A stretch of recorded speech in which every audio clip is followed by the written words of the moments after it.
I'm gonna call all these goats. I'm in the farm right now with my dad's farm, and we have a lot of goats. I'm gonna call them. It's because it's raining. Paulie! Ulan! Paulie! Ulan! Here they are.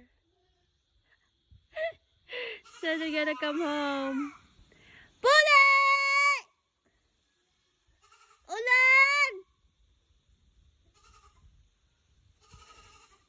There they are walking. They're walking coming home. Paulie!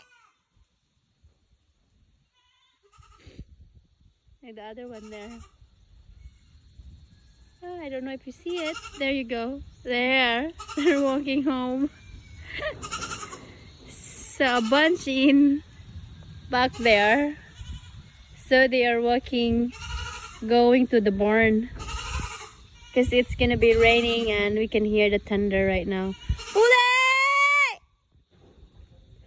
They're walking. It's so cute. Alright, thanks for watching. This is the life in the farm in the Philippines. It's me, Filipina gardener in Canada. Bye for now. Thanks for watching.